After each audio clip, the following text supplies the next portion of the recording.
Hey, all my art survivors out there in Art and Martin world. Welcome back to another YouTube episode of Remote Art Education with our art minion Molly here. Let's start it off with a deep breath and a wiggle moose.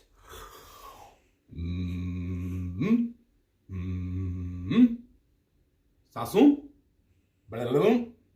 All right, Molly loves a good wiggle moose. We'll put her down and start the content here. All right, nice gentle landing. No animals were harmed in the shooting of this video. It's April 27th. We're going to continue with some of the DaDa theme we addressed last week with artist Jean Tinguely.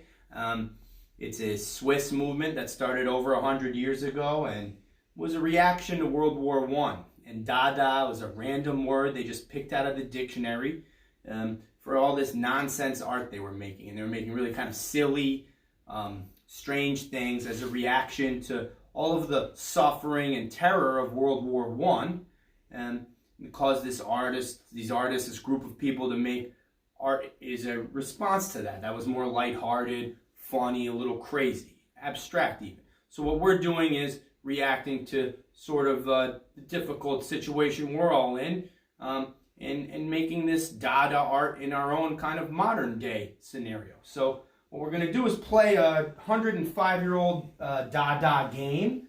And now that we're moving into drawing, we're not doing those kinetic sculptures like Tinguely last week. We're going to do a DaDa drawing game that the Dadaists invented over 105 years ago. And this game requires any kind of piece of paper, and you're going to fold it into 3 spaces, 2 folds.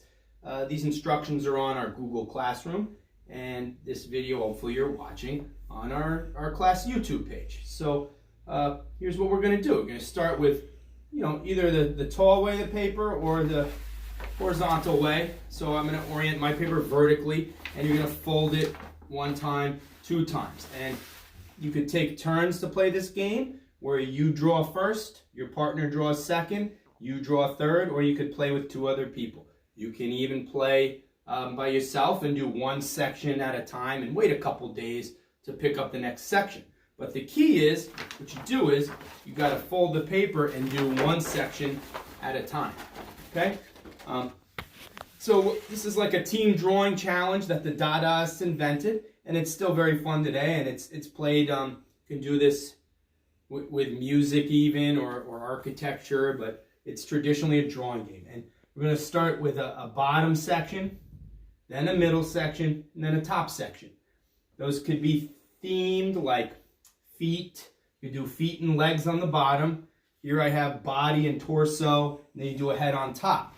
So you could structure these like, an anthropomorphic figure with legs and feet, the middle, the arms, and the torso, and then the body, and then up here you do the head, whatever kind of head you want. So I just did a quick, if we could pan over here to the end. Step 3, I drew some feet on the bottom, then I connected it. It's just like some feet, some human legs and feet. And then you leave a couple tail lines, and I connected the middle one is a guy walking his dog, and then the top one's a clown.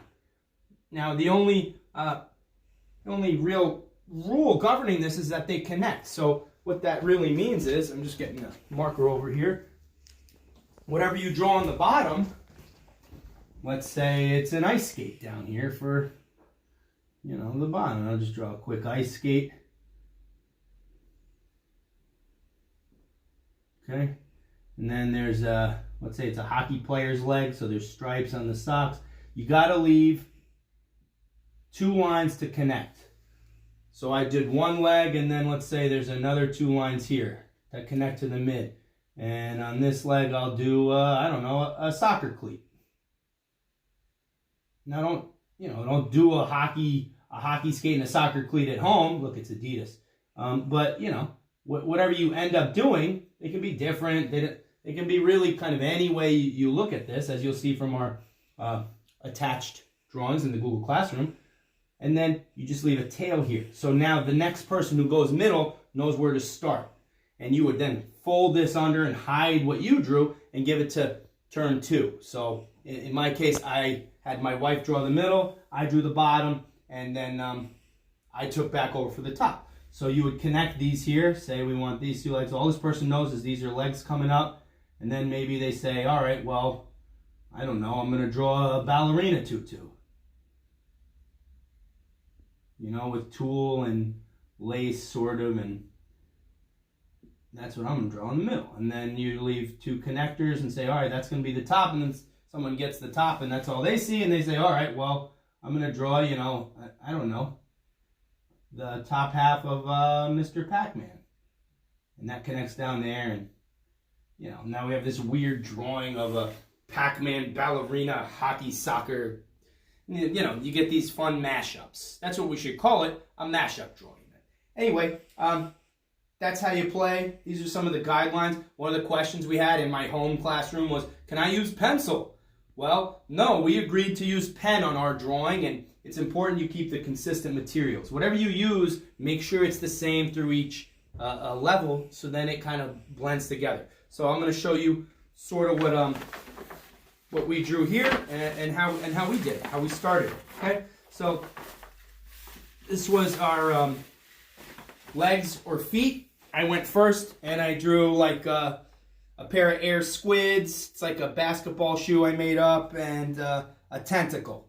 And this is like a hairy dude's calf and a tentacle for the other leg. So I had two legs, and what I did was I left two little tails and two little tails here, two little lines I mean, so that my wife could continue the drawing. So all she saw was these two little lines coming up, and she started drawing a dress and sort of these like bat wing shapes and bubbles, okay? And then we went and connected those, and then she left two tails coming up here for a neck, here and here. So when I saw a neck, what I did was I did kind of two of my scribble drawings of a couple just heads, like human portraits, and one in shadow, kind of a female with buns, and another guy just looking down thoughtfully, thinking about his Pokemon card collection and what's going to happen with the future of his life. So what you do later is, if you could come above this, honey, down and face the table, as I refer to my delightful camera woman, you can come back in with